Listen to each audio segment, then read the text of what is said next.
नमस्कार साथियों, short hand house Tikamgarh के यूट्यूब चैनल पर मैं अंकित चौरसिया आप सभी का स्वागत करता हूं। दोस्तों, आज का हमारा डिक्टेशन 400 शब्दों का ओपी शुक्ला बुक से लिया गया है। तो वीडियो के अंत में डिक्टेशन को लाइक करें, कमेंट करें और शेयर करना ना भूलें। यदि आपने अभी तक हमारे चैनल को सब्सक्राइब नहीं किया है तो चैनल को सब्सक्राइब करके बेल आइकन को ज़रूर दबा दें। डिक्टेशन शुरू करते हैं 3 सेकंड बाद। स्टार्ट। अध्यक्ष जी, राष्ट्रपति महोदय के अभिभाषण पर जो धन्यवाद का प्रस्ताव पेश किया गया है, मैं उसका समर्थन करने के लिए खड़ा हुआ हूँ। राष्ट्रपति जी ने अपने अभिभाषण में विशेष रूप से आर्थिक विकास और कृषि के संबंध में उल्लेख किया है। इसमें कोई संदेह नहीं कि पिछले वर्ष में खाद और बीज का वितरण ठीक समय पर किसानों को किया गया और साथ ही भगवान की कृपा रही, जिससे वर्षा समय पर हुई और नहरों व नलकूपों से खेती की सिंचाई के लिए समय पर पानी मिला, जिसका परिणाम यह दिखाई दे रहा है कि इस साल अनाज की पैदावार पिछले सालों की अपेक्षा अधिक होगी।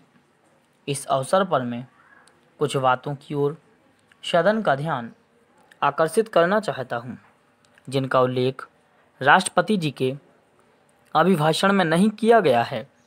जहां इस अभिभाषण में कृषि उत्पादन, औद्योगिक उत्पादन, विदेश नीति तथा अन्य दूसरी बातों का वर्णन है, वहां हमारे देश में फैले सामाजिक तनाव, धार्मिक तनाव और पिछले साल आई भयंकर बाढ़ का कोई उल्लेख नहीं किया गया है। मेरे विचार से राष्ट्रपति महोदय को अपने अभिभाषण में इन बातों का भी उल्लेख करना चाहिए था। पैरा, आप जानते हैं कि पिछड़ी जातियों के लिए आरक्षण के नाम पर उत्तर भारत में जगह जगह पर तनाव की स्थिति पैदा हुई है।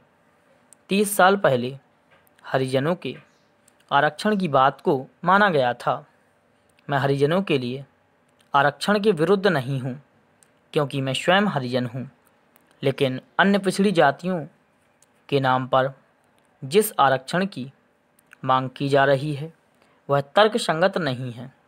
जिस समय हरिजनों के लिए आरक्षण की मांग की गई थी, उसका आधार यह था कि यह ऐसी जाति थी जिसके पास कोई रोजगार या धंधे के साधन नहीं थे।